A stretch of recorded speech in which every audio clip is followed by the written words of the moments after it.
So I heard a lot of stuff. I heard that was what that I'm obviously really interested in and fascinated with each different instance. And I think we heard a lot about the value or the potential value in terms of the learning experience itself, in terms of the ways the teachers and the students related to learning and to each other, and in terms of the ways that the parents potentially engaged and had a conversation or had a relationship with school around those areas. What I was curious about, and take it on, and certainly go back and forth a little bit too, if you guys have different perspective on it, was if you pursued this as a system, or if you just in projecting at a school board level or a local system or a provincial system, what are the inhibitors? I know, Liz, you talked about like some of your faculty were a little bit upset that you kind of approached this way and moved towards this kinds of assessment. So what are some of the inhibitors that you see that are currently in place that kind of prevent or might challenge the ability to systematize what each of you are kind of playing with? That's kind of one part of the question. And the other part of the question is in relation to projecting. I'm not a big futurist kind of person, but projecting out in the world, what happens to grades then? Like periodic moments where people get these summative evaluations. What, in your minds, where do you think this might lead or could lead in relationship to the ways that we kind of do schooling, where the envelope comes in the backpack and you open it up and there's a set of 6 grades with some canned comments that are like yada yada, and then you make believe that they're more than you knew that they actually were, that they're downloaded computer comments, and you're like, whoa, and then your kid's kind of half bored or uncomfortable. But that whole experience, projecting out, what happens to that experience or that relationship or that moment, do you think, in terms of grade? I personally don't. I remember my advisor in my master's saying to me, it's about the grades, and of course we want the perfect, 4.0, grade point average. And I remember her saying to me, okay, just so you know, you're all going to get an A. Now let's just put that away and let's get on with the learning. And once she just, all of a sudden we didn't care about it. It became more, everything that we were doing became more about learning, and it was about us getting better. She cared about us. We were in community. We had a sense of belonging and connection, and so then we were not afraid to take risks. And I think when we put that kind of environment and that really big, safe learning environment, we don't want to be creating kids that are regurgitators of our thinking. We want innovators. We want kids that are resilient, that are going to fail and fail greatly so that they keep trying. So what didn't work here? I'm going to reflect. Okay, I'm going to go back to this and look at that and approach it from a new way. And I don't think that when we have letter grades, as you say that, I'm doing it, well, I don't think I'd be as motivated as much. And I think people think that. But I know that I watched my own son who, for him, high school was kind of a place where he did what was required, but when he had his outside interests, oh my goodness, he's YouTubing this, I'm fixing my car that, I am motivated, I have goals I'm setting, so he became responsible for his own learning. So I think if we provide those kinds of opportunities right in the classroom and get rid of those grades and have that open window into the classroom for parents, like you said, the hurdle is that this is what we've always done. It's what we've always known. This is what our parents know and our grandparents know. So, what do you mean? Like how do you know what they're doing? So that's why I think like you say, the sliding scale, that's a bridge right now. But hopefully we get to a place where the kids are the ones. I think it's so powerful when a child can tell you what they're learning and how they know they're getting better at it, and being able to explain that to you really explicitly, you're like, wow. That's fantastic. And isn't that what we want for the work environments as well, for future employees, right? Mm-hmm. We don't want to I mean, we don't give grades to employees. We want them to be able to verbalize what they need to grow on, what their goals are, what their, you know, what their needs are. And so we're training kids to get grades right now, but for a work environment that doesn't give grades. So there's that huge disconnect. I think this morning in one of the panels somebody said we have a system that's you know, putting all these restrictions on kids for an environment that doesn't have those restrictions. So why are we doing that? It just makes no sense right now. So inhibitor, I think a big inhibitor back to that was when you were saying that your really high students needed the grade to do things. That's a huge thing. It's not a perfect world. These kids have been trained to need grades to keep going and going and going. So I don't know if you want to expand more about that. How did you deal with those kids who were, you know, who just relied on those grades? Well, I remember a couple of kids in particular, they'd come to me and go, well, you know, Mr. Oliver last year, he would, you know, he would, okay, so it was more inquiry. I'm more big on inquiry than little projects, and you finish the experiment and you write it up and it's over. So I didn't give them, we did a lot of research around water together, and then we walked through our community, and then they picked up what they thought was important to the community, and then they started to work on their own individual projects, do their own sort of research, and I acted more as a coach, and I would say, okay, this is great, now you need to maybe go here, you need to think about this. And how did you satisfy Yeah, so those kids? kids, some kids came to me and they're like, you know, Mr. Oliver would give us lessons, and then we, you know, answer this. They're trying to school you exactly how it should be done. And I basically just said, well, I said, this is kind of the way it is. I want you to be more independent. I want you to push yourselves. I just kept coaching them. And I said, okay, well, what are you having difficulty with? I met with them. It was actually a lot harder work, to be honest, than just giving grades. I had to meet with them constantly, lunch hour, after school. A lot of, I probably got to know my students a lot better than had I just gone with the usual grade. Give a test, give an assignment, here's your grades. You know, Billy, you're saying that the points in the system of collection of information has actually put a barrier between the kind of relationship that you established. Yeah. That's interesting. May I ask a question, please? Yes. I have two questions. If you kindly give me the answer.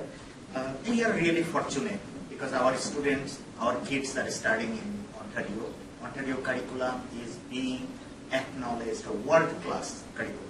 This is true. So is ours in BC. This is also acknowledged the low-income family, the student performance of the low-income family and the high-income family. This gap is very low, whereas the many other countries, this gap is too large.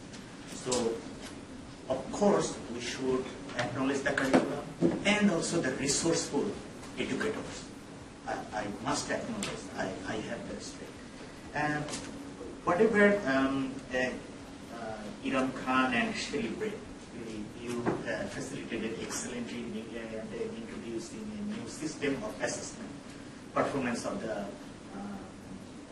students. So the level of performance of a student on a particular subject, it was categorized in 4 ways, like emerging, developing, satisfactory, and needs improvement. Right? And the previously, whatever I have seen, it was written like this way: excellent, good, satisfactory, needs improvement. Yeah. Yep. So what is the basic difference? It is just the change and use the synonyms, or? I think the difference So is this is my first question, if you can tell me. And the second question, because I do not want to waste time. Second question is EQAO, which is mostly related with math. Based on math skills, a student is being measured. Reading, writing. There's reading and writing too. There's reading and writing. So my question is that we heard a lot of things. Now well-being is very important issue. Social well-being, emotional well-being, cognitive well-being, and what else? Physical well-being. So the other subjects will also be considered in this assessment? This is my second question. And also another thing you mentioned. This is a third question. It is related. Just clause 1 and clause 2. Subsection 1, subsection 2. This is the assessment. My question is that you mentioned I could do that, now I can, I could not do that, now I can do that. This is very good, really, I liked that.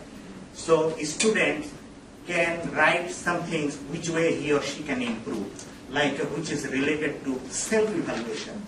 We really like it. So my question is that whenever they will get a report card, teachers won't take that, never get it back. Whenever students write this, yes, I want to improve my this area. So is there any follow-up system? So how you can improve this? Are you talking about the EQAO in particular? Or even just in Just a report card, right? No, see, Oh, we don't, yeah, Did you get Yeah. my question? we're from British Columbia, so we don't know that. So using the Fresh Grade portfolio system, and kids are uploading, it's all online. So the parents have access. And we can post that. And the kids' reflections, their self-reflections are right there, and their goals. And so it's an ongoing, it's We learning. have no report card. We're not reporting as that 3-time-a-year event anymore. Consistent. It's ongoing. And then at the end of the year, we do a summative, because we actually are required, it is in the ministry reporting order. But we are being given a lot of latitude in BC right now, which is really exciting to be able to explore alternate reporting methods, and that's why we talk about it as communicating student learning, because we want it to be about the learning. And so when we're doing that, we're getting the parent voice in there, the student voice, and the teacher voice. Now, it doesn't mean that we're not still teaching curriculum and content standards, working on core competencies. We actually, in the package, you see that we actually get the kids to start using the language to start reflecting on core competencies. We would not use a proficiency scale with that, because we can always be it's not finite. We can always be a better critical thinker, better communicator. We can always be kinder and more self-aware, all those things. So I wouldn't say that, oh, critical thinking, check the box, you're proficient, way you go. I think it's much deeper than that. And I think that's why we get the kids to reflect on it. So. And like we were saying, the proficiency scale is like a stopgap measure that we're using right now. And so the language that we use for the proficiency scale, emerging, developing, whatever, doesn't matter. We hate it anyway. It's the conversation and the words that are Yes. underneath those that matter. Yeah. Sorry. You have a question? Yeah, I was just going to say, like, the question of no grades, kind of, if you project that into the framework of equity, right? Because really, it's the equity piece by not allowing that, the grades. When you put the grades in, then you've already categorized and broken up all the thing, like, right? Like, And I from a was like, special needs point Yeah. perspective, that's Absolutely. Yeah, And that's and huge. I'm going to go bolder. You said you're not a futurist. Well, I'm going to try You're going to do future? I'm going to try a futurist. And again, the program that we did, we actually moved it school-wide, so it wasn't just for our students, it was for all students. But, you know, when you said what would change, what would you imagine could be different? Currently, we have in Ontario, we have a reporting system that's set out. It doesn't include the depth and the breadth of those competencies. And initially, when I approached those competencies, they looked like so much. Many of them are actually within our curriculum. If we dig deep in our social studies and science and health, a lot of them live there anyways. But that's still, getting those out and reporting on them properly is gargantuan.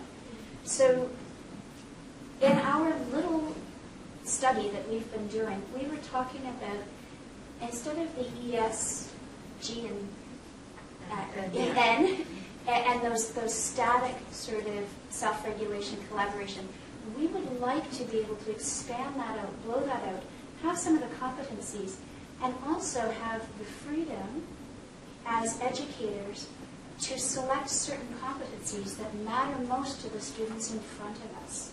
And we would really like to be able to have a student voice. So if we could have some kind of platform that allowed us to choose from within those competencies, that a student choose within those competencies, maybe even follow the 2 stars and a wish type thing. And whether those are reflected even on that sliding scale, I don't know. But student voice and teacher professional judgment around what is the priority At that moment. at that moment, in this time, developmentally, for the students in front of me. Because as I said, teaching in the far north in Manitoba, teaching here, big school, small school, the contexts are so different. Children are children. The context can shape their needs. So we need that flexibility to be able to do that. So that's my futures. Good.